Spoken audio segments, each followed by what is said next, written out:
Bonjour à tous. Je suis heureux de commencer une nouvelle série de rencontres avec vous, orientée vers le renouveau de chacun et de nos groupes dans l'Esprit Saint. Nous sommes orientés vers la Pentecôte, vers la fête de la descente de l'Esprit Saint sur toute l'Église. Et je propose que dans ce temps qui nous est donné, ce temps après Pâques, nous vivions du don que Jésus ressuscité veut faire à ses apôtres. Hein, le jour où il apparaît à ses apôtres ressuscités, il souffle sur eux et leur donne l'Esprit Saint. Alors, la première rencontre sera justement fondée sur la question euh, de, de Jésus vivant, Dieu vivant. Dieu existe-t-il et existe-t-il dans nos vies? Euh, Cette réflexion que je vais faire avec vous comporte 4 points. Le premier, c'est Dieu est-il un triangle ou une personne? Alors pour beaucoup de personnes, la religion est une idée, quelque chose d'abstrait, très très loin de la vie concrète et de la vie quotidienne. C'était peut-être votre cas il y a quelque temps ou le cas de certains d'entre vous encore. Hein. La foi, c'est pas quelque chose qui touche la vie, qui n'a pas de relation avec la vie. C'est une opinion que l'homme se fait, un peu comme une philosophie ou une morale qui donne des valeurs, des principes intéressants. Euh, cette représentation de Dieu, on pourrait l'appeler le Dieu triangle, hein, le Dieu des philosophes, le grand architecte ou le grand horloger, la cause première. Et il ne faut pas mépriser cette approche car elle est partagée par beaucoup de nos contemporains. Einstein disait: Ma religion consiste en une humble admiration envers l'esprit supérieur et sans limite qui se révèle dans les plus minces détails que nous puissions percevoir avec nos esprits faibles et fragiles. Cette profonde conviction sentimentale de la présence d'une raison supérieure se révélant dans l'univers, voilà mon idée de Dieu. Or, la Bible nous présente les choses autrement. Dieu, dans la Bible, n'est pas une idée, mais c'est quelqu'un, c'est une personne. Dieu n'est pas un bouche-trou pour expliquer l'inexplicable ou un lot de consolation après la vie terrestre. Il est là, réellement présent, vivant, pensant, parlant, agissant. Il est vie, joie, beauté et amour.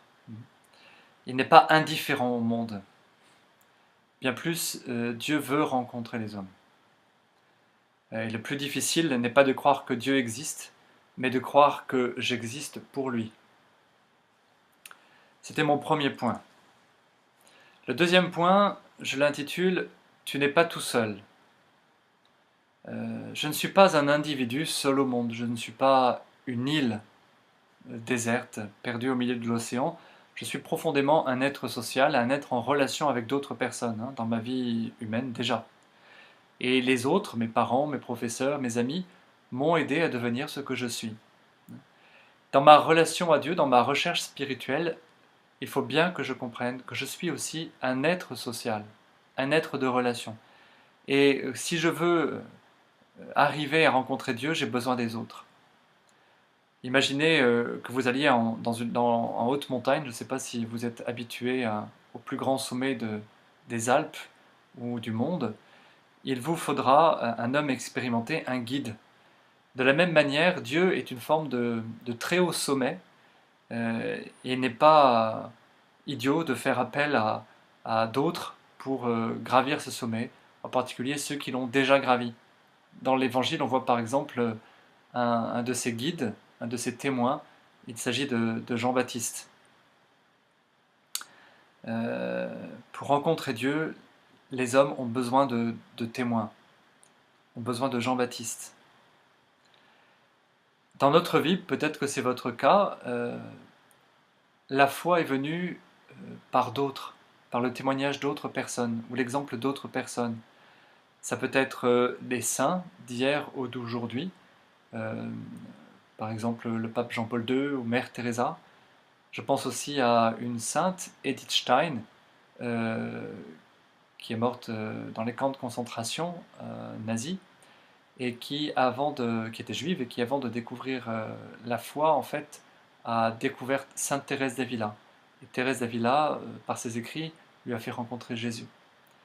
Eh bien, il y a des chrétiens tout simples rencontrés sur nos routes, des membres ordinaires de notre famille ou de notre entourage, qui, en certaines occasions de notre vie, nous ont parlé de Dieu, nous ont fait comprendre que Dieu existait. Ça peut être un parent, une grand-mère, un cousin, une cousine, un ami, un proche, un prêtre. Et c'est peut-être aussi des gens qui sont morts et cette expérience de décès nous a fait toucher l'éternité et on les sent quelque part présents à nos côtés. Et de ça, on n'ose pas forcément en parler, mais ça compte pour nous. On a peur de passer pour des fous, mais tous ces témoins, en réalité, nous posent une bonne question. La question de Dieu. Notre vie spirituelle, parfois en sommeil, ou en coma prolongé, est réveillée soudain par ces témoins, et ils nous donnent envie, ils nous donnent vraiment envie d'aller de l'avant, d'être comme eux, de faire comme eux. Alors, levons les yeux et regardons à travers ces témoins que Jésus s'adresse lui-même à nous. C'est lui qui nous appelle à travers eux. C'est lui qui nous invite. Jésus est présent dans son Église, il se révèle toujours à travers des frères et des sœurs. L'Église n'est pas qu'une institution, c'est une communauté de témoins qui se montrent les uns aux autres le visage de Dieu. Alors nous pouvons réfléchir personnellement à ces témoins, à ces Jean-Baptiste dans notre vie. Savons-nous les repérer? Savons-nous les nommer? Mon troisième point sera la rencontre de deux soifs. Il y a en nous, en chacun, une soif immense. C'est peut-être une soif d'amour, c'est peut-être une soif de connaître, c'est le désir de vérité. Il y a une soif de créer, c'est le désir de la beauté, une soif de lutter ou de réussir pour arriver à quelque chose, pour construire quelque chose dans sa vie. Eh bien, je me rends compte très vite que toutes ces soifs, finalement, sont inassouvies, restent inassouvies, insatisfaisantes. J'ai toujours soif. Même quand j'ai réussi quelque chose, j'ai encore soif. Quand j'ai obtenu ce que je désirais, j'ai encore soif. Et j'ai l'impression que même si moi je suis un être fini, mes désirs sont eux infinis. Il me manque toujours quelque chose. Par exemple, Don Juan recherche toujours une nouvelle conquête. Un conquérant veut toujours aller vers un nouveau pays. Le voyageur vers une nouvelle ville qu'il n'a pas visitée. L'artiste veut toujours créer une nouvelle œuvre. Eh bien, je crois que ce désir vient de Dieu. Et elle va vers Dieu. Alors quel est mon désir? Est-ce le désir de la poule qui veut 3 grains de plus et un poulailler un peu plus large? Ou s'agit-il de grands désirs, comme celui de bâtir ma vie comme un grand édifice ou de voler très haut comme un aigle? Dis-moi ton désir et je te dirai qui tu es. Dieu a dit à Sainte Catherine de Sienne, et cette parole est pour nous, « Fais-toi capacité et je me ferai torrent. » Dieu remplit toujours ce que je lui présente. Est-ce que mon cœur ressemble à un dé à coudre, à un verre ou à une piscine olympique? Si mon cœur est large, Dieu pourra largement le combler. Mais d'un autre côté, il y a une seconde soif, c'est celle de Dieu. Dieu a soif, et dès le début de la Bible, il est dit, cette première parole de Dieu à l'homme, c'est « Adam, où es-tu » Une des premières paroles de Dieu à l'homme.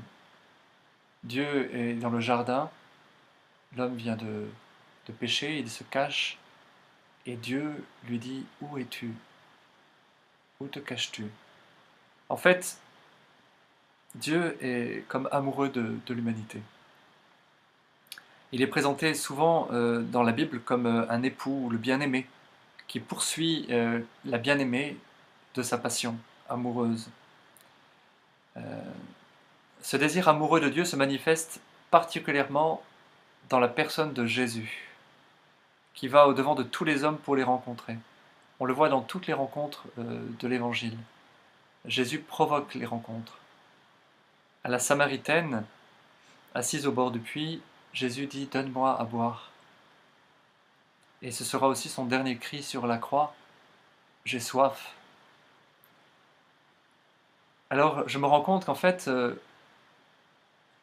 j'ai en moi une soif d'infini, mais aussi que Dieu a soif de moi. J'ai soif de Dieu, il a soif de moi. Est-ce que ces deux soifs pourraient se rencontrer? Et que vais-je donner à boire à Dieu? Du vinaigre, comme sur la croix, plutôt l'eau de mon puits, comme la Samaritaine? Vais-je lui présenter de l'amertume et de la révolte, ou bien une réponse d'amour? Le quatrième point est le suivant, et le dernier. Avec Dieu, est-ce que je ferai un mariage de raison ou un mariage d'amour? Ça fait référence bien sûr à ce que l'on dit du mariage autrefois, que autrefois les mariages étaient des mariages de raison et qu'aujourd'hui ce sont des mariages d'amour. Mais avec Dieu, c'est un peu pareil.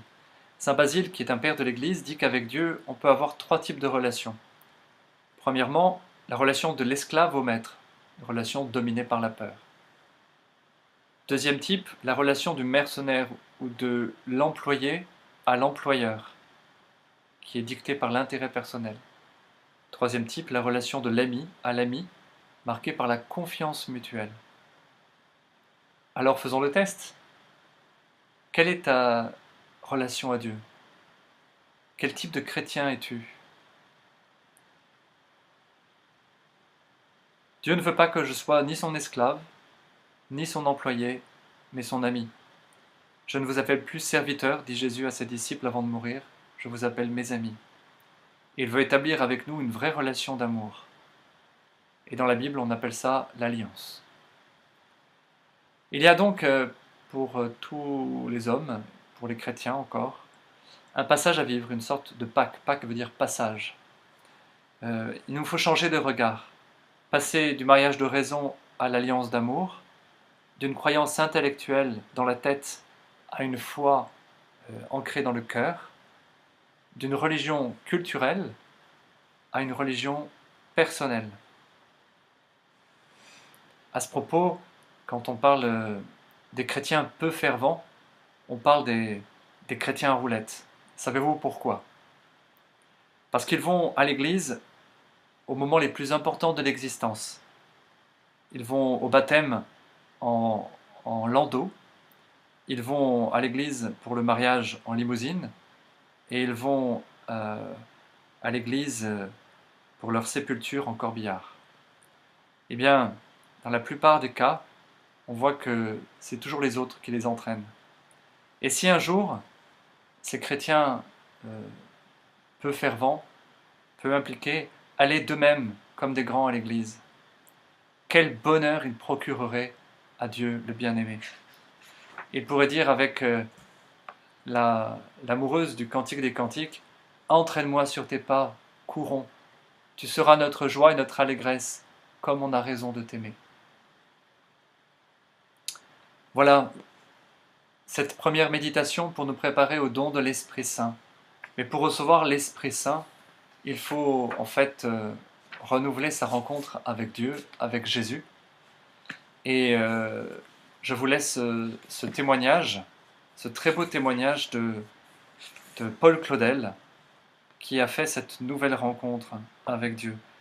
C'était à Notre-Dame de Paris, le 25 décembre 1886. Je lis. C'est dans ces dispositions que, coudoyé et bousculé par la foule, j'assistais avec un plaisir médiocre à la grand-messe. Puis, n'ayant rien de mieux à faire, je revins aux vêpres. Les enfants de la maîtrise, en robe blanche, et les élèves du petit séminaire de Saint-Nicolas du Chardonnay, qui les assistaient, étaient en train de chanter ce que je sus plus tard être le Magnificat. J'étais moi-même debout dans la foule, près du second pilier, à l'entrée du chœur, à droite du côté de la sacristie. Et c'est alors que se produisit l'événement qui domine toute ma vie. En un instant, mon cœur fut touché, et je crus.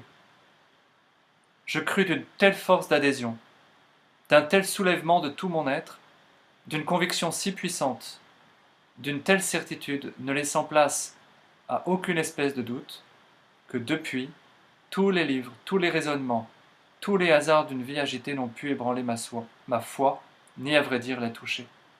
J'avais eu tout à coup le sentiment déchirant de l'innocence, de l'éternelle enfance de Dieu, une révélation ineffable. En essayant, comme je l'ai fait souvent, de reconstituer les minutes qui suivirent cet instant extraordinaire, je retrouve les éléments suivants qui, cependant, ne formaient qu'un seul éclair, une seule arme, dont la providence divine se servait pour atteindre et s'ouvrir enfin, et s'ouvrir enfin le cœur d'un pauvre enfant désespéré. Que les gens qui croient sont heureux, si c'était vrai pourtant. C'est vrai, Dieu existe, il est là, c'est quelqu'un, c'est un être aussi personnel que moi, il m'aime, il m'appelle.